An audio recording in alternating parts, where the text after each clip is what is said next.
Thank you for pointing that out.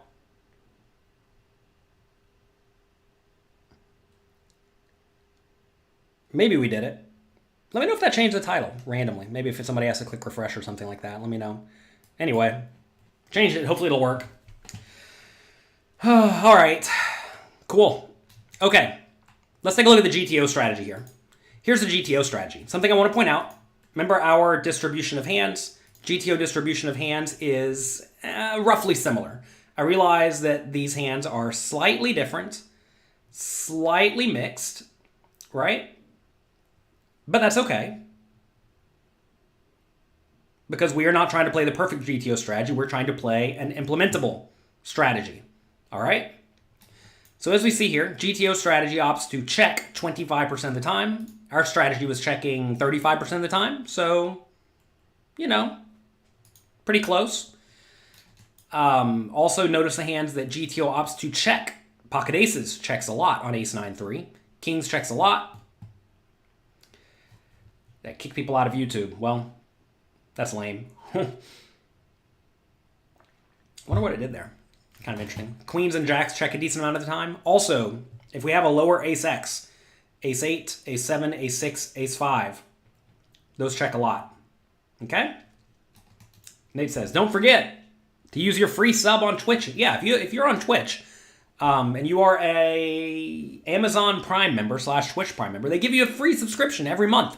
I'm not saying to give it to me, but give it to someone. It's completely free. Log into their channel, click subscribe, and select the subscribe for free option because you're a Twitch Prime member, and you'll get, well, they'll just give money to the streamer you like. So you might as well do that. Also, if you're on YouTube, click like, click subscribe. That is completely free.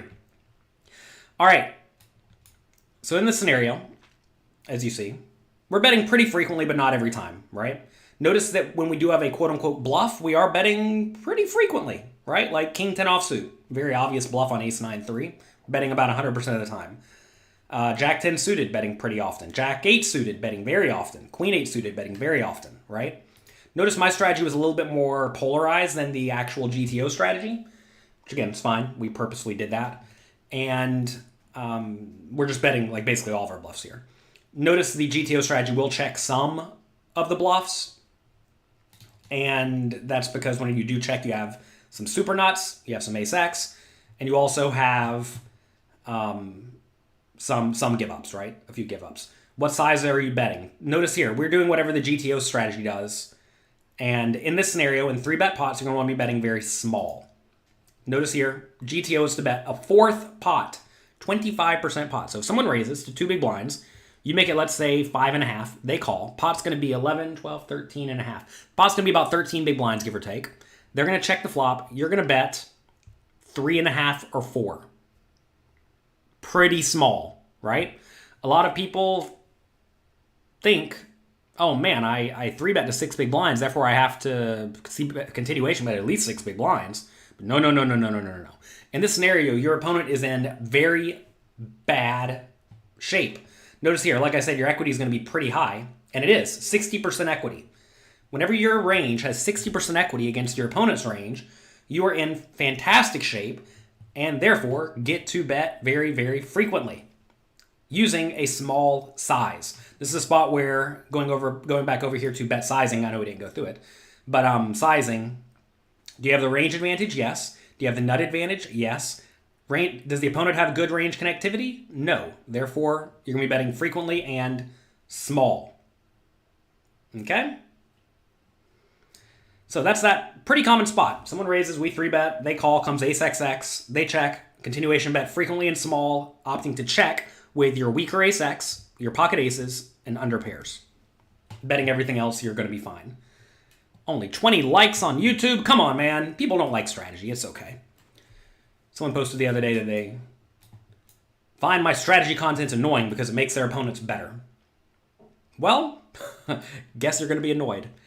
All right. Let's see. You've been watching my videos. Do the MTT full ring charts apply to 6 max? Pretty much, yeah. Just assume the first few people folded, right?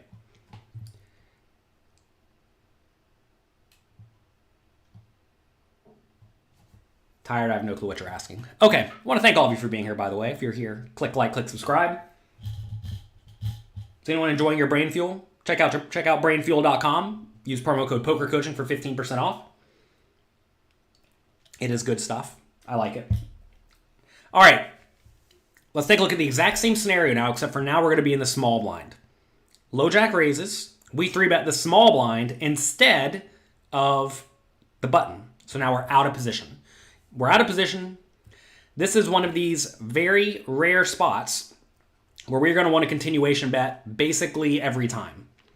And the reason is because, again, we're going to have a big range advantage. Why do we have a big range advantage on ace XX? And a big nut advantage? It's because we have all the good aces. Notice how this range here from the small blind is very linear, right?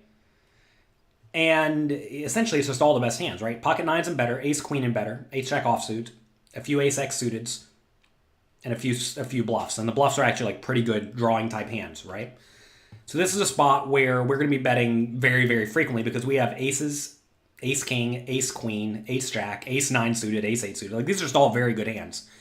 And when you have a lot of very good hands like this, you know you're going to have a big range advantage because your opponent presumably would have 4-bet all in with their pocket aces sometimes. Ace is king, ace queen, right? So therefore, when they have an ace, it's usually going to be a weaker ace. And they're also just going to have a lot of non-ace hands, right? So this is a spot where we know we're going to be betting very, very frequently. Okay? So let's take a look at this. In this scenario, if you look at the GTO strategy, notice their range looks comparable to mine. You may say, where's ace king and ace queen in their range? Do they call those pre-flop? No, they go all in with those pre-flop, which is fine. I think that's perfectly viable as well.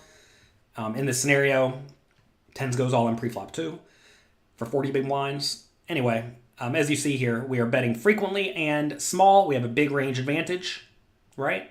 So a spot to be betting very, very frequently. Is Brain Fuel like Red Bull? Absolutely not. Brain Fuel tastes more like concentrated Powerade. And the energy lasts all day. It's a slow release energy, not a jolt of energy like coffee or Red Bull. You actually play it too.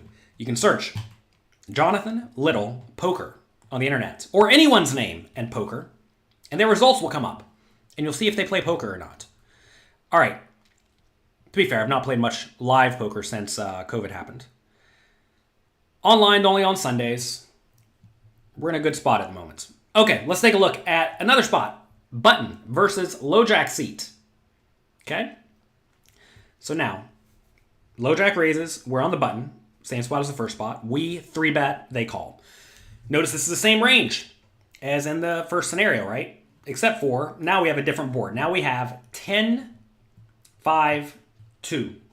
Okay? 10, 5, 2. Very uncoordinated board. All right? This is a spot where we should know we have a big range advantage. Why? Because we have all the overpairs, right? Aces, kings, queens, jacks. We have all the overpairs in our range. The opponent does not, right? Also, some of our bluffs are going to make pairs every once in a while, which are fine. And our opponents just have a lot of unpaired stuff here. And you always want to ask in this scenario, like, do my best hands fare very well against my opponent's best hands? And am I happy getting in with those hands? Because, like, when you're playing 200 big blinds deep, yeah, your, like, aces here are good, but will your opponent want to put all their money in with Jack 10? And the answer is no, right? Whereas when we're shallow, if your opponent has Jack 10, they're just going to stack off every time whenever we have aces and they have top pair. So this is a spot where your opponent's going to be super dominated in general. So this is a spot where we're going to be betting very, very frequently. And in this spot, probably with our whole range. And the way I kind of think about this is you want to ask yourself, if we look at our range here, say I consider every single non-premium hand a draw. Notice we have that 2-to-1 ratio, 60-40 ratio roughly, right? And also, how do our marginal made hands fare? Marginal made hands here are going to be something like ace-king, because it does have some showdown value. And then also like ace-5 suited, maybe king-5 suited would count, right? These are hands that are effectively marginal made hands. And they're pretty good. They're probably the best hand, right? So this is a spot where you essentially can bet with everything. Anytime your marginal made hands are quite strong and your draws are like, they have pretty good equity, you get to bet very, very often whenever your strong hands dominate your opponent's hands. So let's look at GTO strategy here. As we see, GTO strategy bets 25% pot basically every time, right?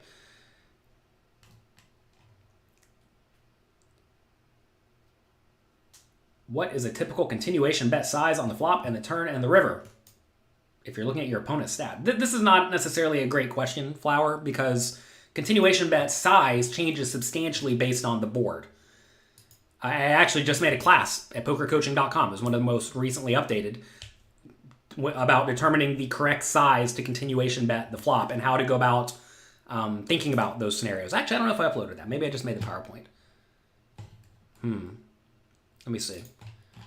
Give me just a second. Give me just a second.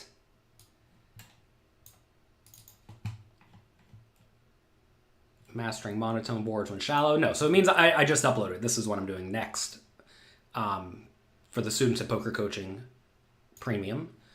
But no, so okay, so I just uploaded a new class recently on how to choose the proper bet size on the flop. And it's not like you bet 42% pot, because it's definitely not as simple as that. If you're playing 30 big blinds deep, use roughly 25 big blind charts, you'll be fine. You have to extrapolate, right? Like we I guess in theory could put up a chart for every single big blind stack depth, but we tried to use all the common spots. If you're plus or minus 5 big blinds from a particular stack depth, just it's going to be comparable. How do you play against players who are hyper aggressive? Trap them a lot with your good hands and check call, and realize your good hands are going to be stuff like middle pair. Don't fold against people who make money because you fold. You always want to ask, what do my opponents do wrong? I know we're looking at GTO strategies here to some extent, and implementable GTO strategies, but whenever you're playing against players who are really bad, who have a very obvious flaw that you are aware of, the way you beat them is just by taking advantage of whatever they do wrong. So if you know your opponent is overly aggressive all the time, or most of the time, that means they must have far too many bluffs. If their range is far too many bluffs, you have two options. You can either raise them a lot as a rebluff, a little bit risky. Sometimes those players will just jam all their money in, right? Or you can just do a lot of trapping with your range. What a lot of people do wrong against the aggressive players is they call the flop with middle pair, call the turn with middle pair, and then fold it on the river when they blast them. And that's a disaster. That just plays right into what that aggressive player wants, right? Okay, so in this scenario, again, we're using a very small size. The size is right here at the top. People keep asking, yeah, but what size are we using? What size are we using? The size is listed right here, 25% pot, everyone. Remember, they raised it 2 big blinds pre-flop. We made it 5.5 or so. They called. 13 big blinds in the pot. They check. We're going to bet something like 3.5 or 4 big blinds. Okay? Small continuation bet. What about when we are in the small blind here? You should know, again, this is a spot where we're going to be betting very frequently.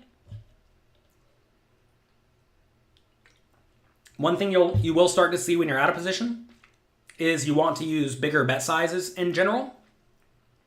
This is a spot where your opponent's range to call in position is actually going to contain a lot of tens. So how do our value hands fare against the tens?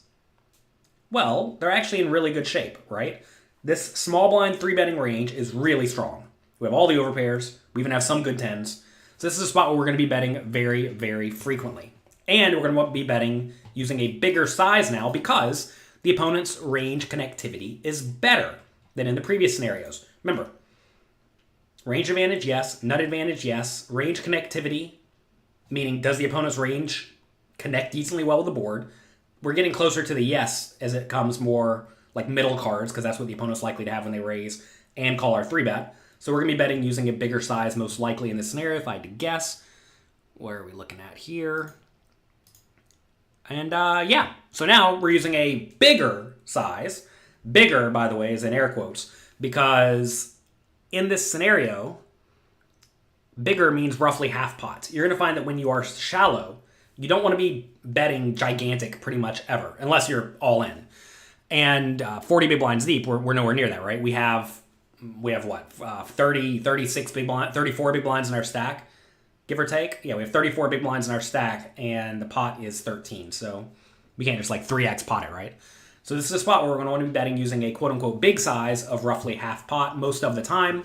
And we're going to be betting with pretty much everything here again because we have a severe nut advantage, right? Because we have all the overpairs. When you have all the overpairs and your opponent does not, and your range is like kind of small in terms of number of combinations to begin with, you're going to be in very, very good shape. So that's what we're doing in this scenario. All right.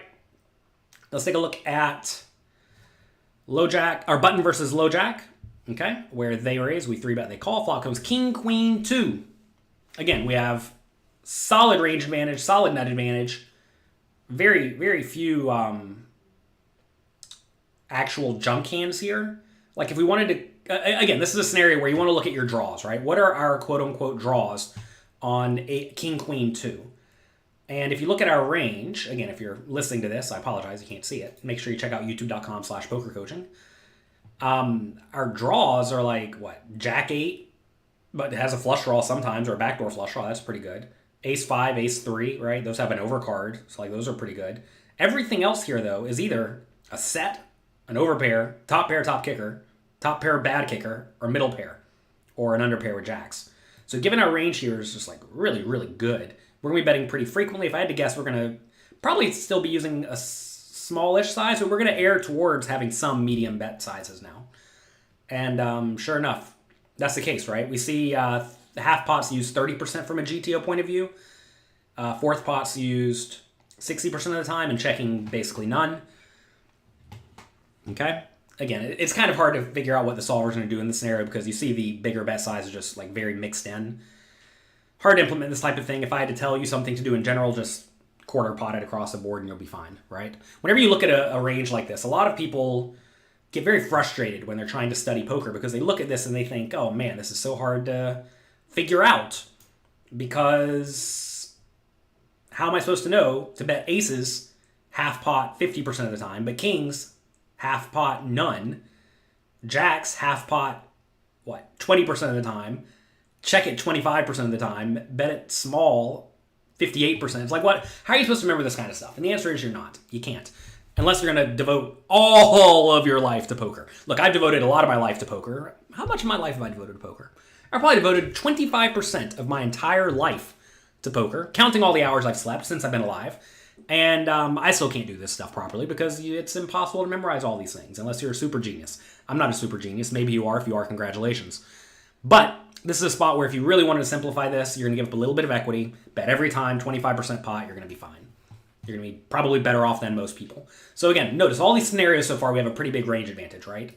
Let's look out of position, same thing. You already know the out of position 3-betting range lines up very well with the board, king, queen, X. We're going to be betting every time, often using a bigger size because the opponent's range connectivity is pretty good. It's kind of an easy spot, right? All right, let's take a look at a much more difficult scenario. You've stuck with me for 30 minutes. If you're here, click like, click subscribe. Now, we're going to talk about when the button raise, or the low jack raises, we 3-bet from the button, they call, and now it comes 8-7-4. 8-7-4. All right. Now, what do we do? Well, what you want to do initially when you're in this scenario is you just want to go through and categorize your hands in a logical way. So, overpairs are premium, right? Queen 8 suited, Jack 8 suited were pre-flop bluffs, but they made top pair. Those are pretty good. You're going to bet those and you're not going to fold them 40 big blinds deep, right? Those are effectively premium hands. What are our marginal hands? Well, King 4 for bottom pair is a marginal hand. It really is not any other marginal hands here.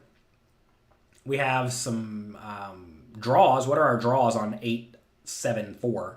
These are typically going to be flush draws. There's 2 spades on the board. These are going to be our flush draws, backdoor flush draws. So like ace, king of spades is really good. Ace, king of diamonds is really good. Ace of spades blank. So like ace of spades 9, ace of spades king has backdoor flush draw. Those are pretty good. Any hand with a 5. So ace 5 and king 5 have gut shot. Sometimes they have flush draws as well. So we have a solid number of draws here, right? So categorize the hand. See what we're looking at. If you naturally did that, you would end up with a little bit too much junk. What is junk here? Ace, king, and ace 9. Ace, king, and ace 9, and ace 3 without a flush draw / backdoor flush draw is going to be essentially junk. I actually have ace, king categorized as marginal, I'm sure, in this scenario, but it's like a weak marginal, right? It's always important to realize, like, sometimes your ace, king's going to be fine to call a turn bet, sometimes it's not, therefore you can't fully bank on it being able to get to the showdown happily, right? So this is a spot where we want to check with stuff like ace, king, sometimes ace 9. So we want to make sure we also protect our checking range by including some premium hands. What are our best hands that are the least likely to get outdrawn on 874 in our range? Well, it's the pocket aces, right? Pocket aces is the hand that is least likely to get outdrawn among our premium hands. Therefore, we can consider checking that. So anyway, if we just categorize this logically as, you see we just went through this process, it does not take all that long. You see, we end up checking 27% of the time. Let's see what the actual GTO strategy does. Actual GTO strategy checks 32% of the time. So, using the implementable strategy and a little bit of logic, we come up with roughly the GTO betting and checking frequencies, which is good. It means this system we are using here works, even on kind of dicey scenarios like this. Because so far, all the previous spots were just mostly bet, right? It's pretty easy when it's mostly bet. Here, though, you do have to use a little bit of logic, consider how your range lines up with the board, and, play accordingly, right? And you may say, how do you even remember this implementable range? It's actually not that hard. You'll figure it out. You'll do this a lot. You'll go through the quizzes at pokercoaching.com in the tournament masterclass. This stuff will become second nature. All right. So as we see here, some of the overpairs opt to check. It looks like aces checks the most.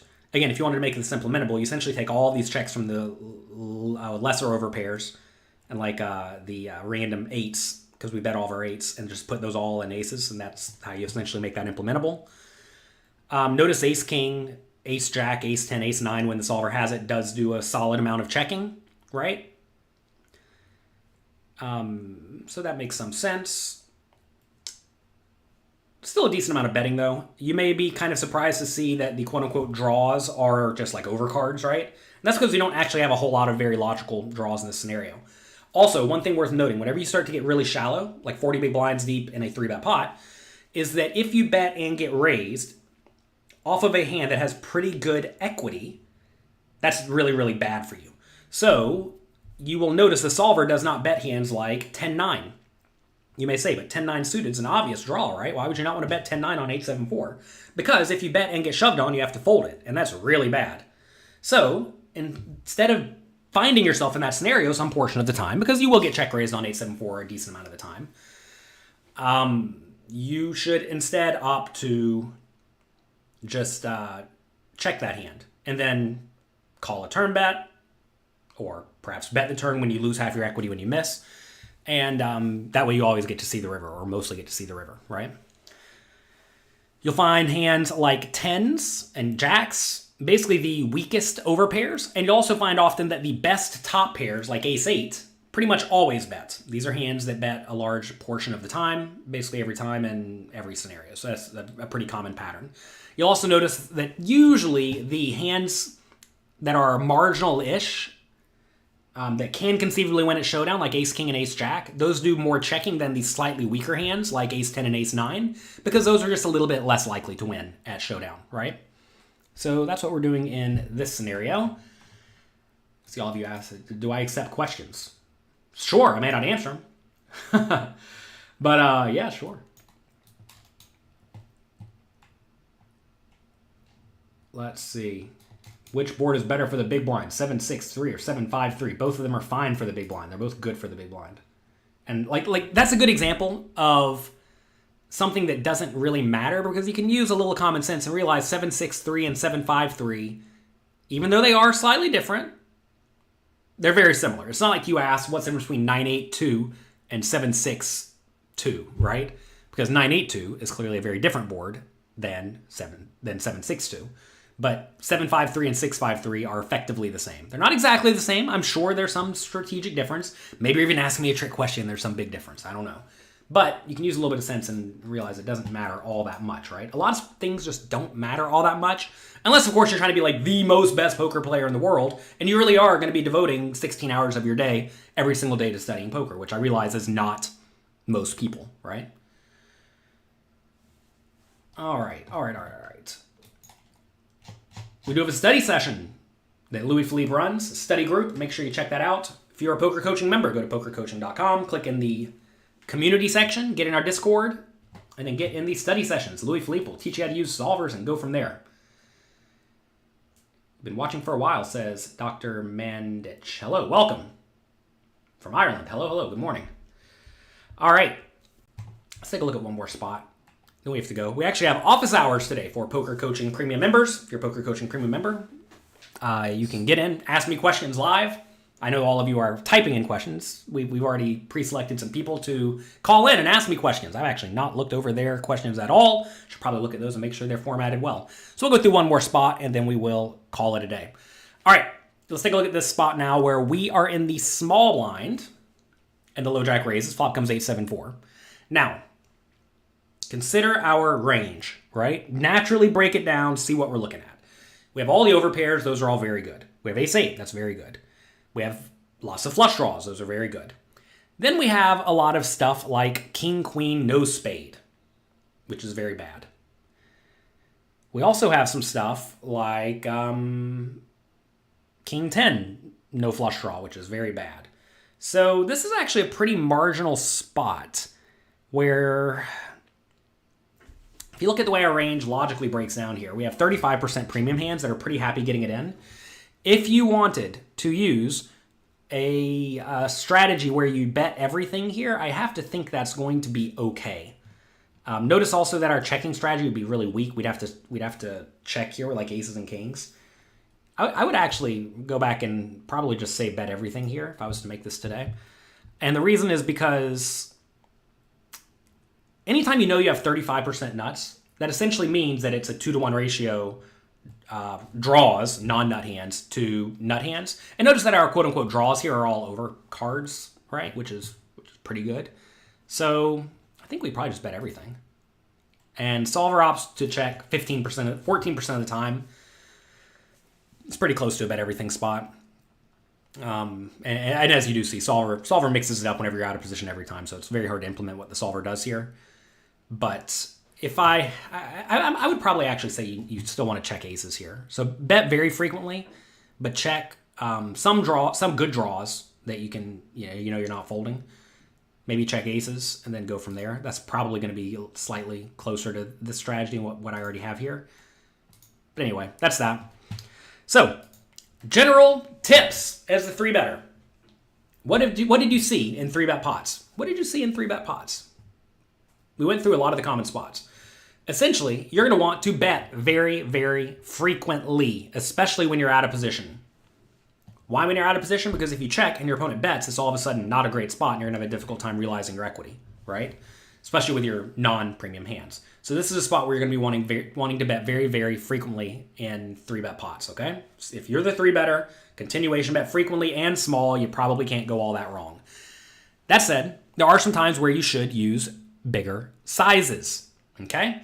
Times where you should consider using bigger sizes. Ace-XX boards, especially from out of position. Uncoordinated boards, especially from out of position. The connected boards, like 8-7-3, you're often going to use bigger sizes from both positions there. We didn't cover it today. We didn't have enough time. Paired boards and monotone boards, you're going to want to often bet very, very small there. You may say, why bet small on monotone boards? Monotone boards are three of the same suit. And that's because as the pre-flop 3-better, you have a lot of nut flushes in your range. I'll go back again, look at this range, right? Imagine this was 8-7-4 all spades. We have all the nut flushes, right? Or a lot of nut flushes, which are all very good.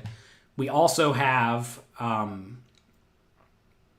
ace, king, ace, queen, ace, jack of spades. Either the ace of spades or king. One of those two cards is a spade, and that's a very, very high equity hand. Also, we have king, queen. So we have a lot of flushes. And whenever you have a lot of flushes and a lot of good high equity flush draws, that lets you bet very, very frequently. Why are we betting frequently in 3-bet pots, but not single raise pots?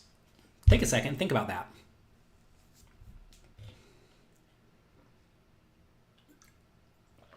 The answer is because we have a big nut advantage. When we 3-bet out of position, our range is very, very strong in general. Our range is just really, really good. And these really strong hands, we're very happy getting our money in, right? So this is a spot where we are very happy getting in with a large chunk of our range, especially when our range is very, very strong, right? Also, in single raise pots, when we raise from early-ish position, middle position, whatever, and the button, cutoff, whatever calls, their range is going to be pretty reasonable. The two ranges line up very well with each other. So we are never going to have much of a range advantage, right? It's usually going to be like 50-50, 52-48, whatever. Here, even on 874, notice we have 54% equity, but we have the big nut advantage. We are basically never going to have the nut advantage in the single raise pots, because in the single raise pots, the ranges are like kind of the same, right? So given the ranges are kind of the same, we'd never really have the nut advantage. In this scenario, though, we have aces, kings, queens, jacks, and ace king, and our opponent does not, presumably, because they would shove all in preflop. Therefore, we always have the nut advantage. So whenever you have the nut advantage, you get to bet more frequently. Okay? Good. So that's going to be it for today. Hope you all enjoyed this. If you did, click the like and subscribe button. I want to thank all of you for being here with me today. I have to go get ready for the Poker Coaching Premium Office Hours. Make sure you check it out. We've been playing $5 spin and goes with 6% ROI. Good job, good work. Should you move up when rolled, or do you need a better win rate first? No, so look, spin and goes are going to offer a very low return on investment. We actually have a spin and go course at pokercoaching.com. Ryan O'Donnell, super crusher in spin and goes in the highest stakes games. He has a very, very in-depth course. And 6% ROI is good, right? That said, I realize there are a lot of swings in these games, so you have to make sure you are very properly bankrolled, right? That said, if you are properly bankrolled, then move up.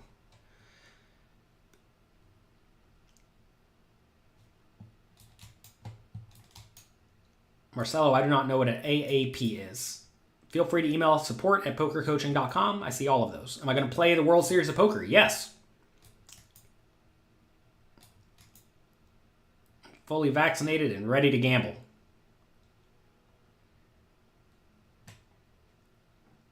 All right.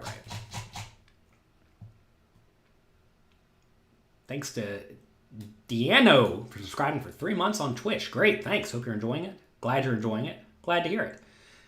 What is considered a good ROI in the money, final table, win percentage, etc.? Stinky. The problem is that this is not a great question, because what if we're playing a 50-person tournament? How often should you win a 50-person tournament? Well, if you're break even 2% of the time. How often should you win a 10,000-person tournament? Well, if you're break even 1/10,000th of the time. So, you did not set any parameters here, right? Also, what's a good in the money percentage? In the money percentage doesn't really matter all that much. If you look at a lot of the biggest winners in the world, it's going to vary between about 12% when 15% of the field gets paid and 18%, something like that, right? But if you look at it, it doesn't really matter, because there are some gigantic winners who have a low cash rate, some gigantic winners who have a relatively high cash rate. Doesn't matter. Again, you say average 200 people, but it varies, right? So win percentage is not really a relevant stat. What matters most is return on investment and EV big blind per 100. EV big blind per 100 is actually very relevant. You want to make sure you are winning deep stacked, medium stacked, and shallow stacked. If you're doing those three things in terms of big blinds over a large sample, you're fine. Now you're going to have swings in terms of EV big blind per 100. For example, last week when I won everything, my EV big blind per 100 was 52. Okay, it's through the roof. Got all the good cards over the course of 5,000 hands. I know I did, right? I don't know what my EV big blind per 100 was yesterday, but I bet it was like minus 15 or 20 over the same 5,000 hands.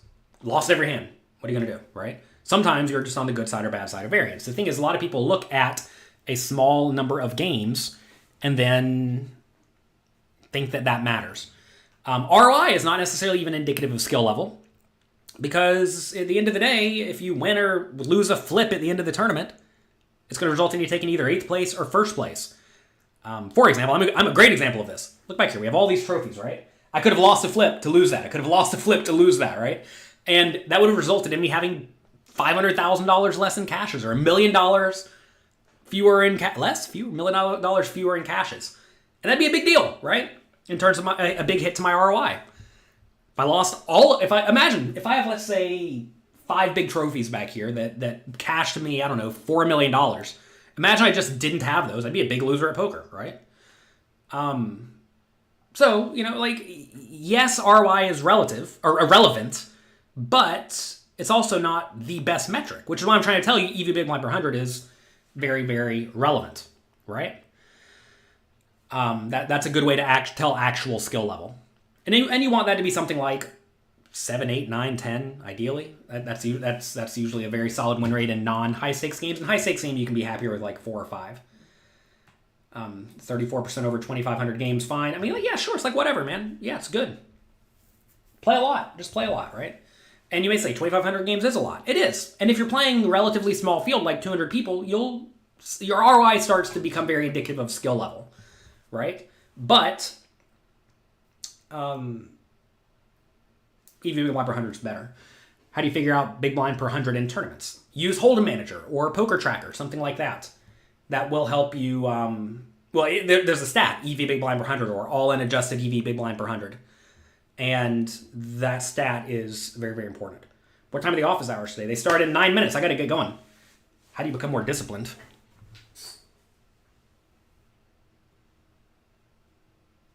Do what needs to be done. Don't be lazy. Set priorities. Realize if you want something in life, you have to work to get it. It's not going to get handed to you. And, I mean, maybe you'll get lucky and it'll get handed to you. I'd rather not have to get lucky. And you need to, you got to do the work. You got to do the work. All right, I got to go. Thanks to everyone for submitting your questions. What would you say if you lost every important flip to win 90K? I don't know what that means. What would you say? Sometimes it happens, man.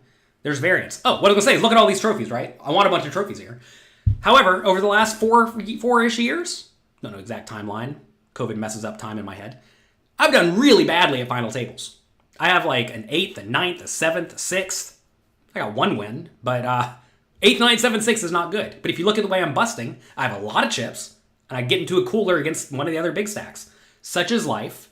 You move on, right? And I could have just as easily been on the other side of the cooler and had 4 more trophies back here, right? But I didn't. So is ROI a great metric? It's like not really a great metric.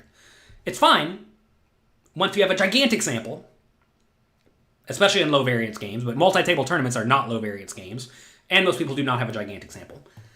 What books should you read if you're still losing at the micro stakes?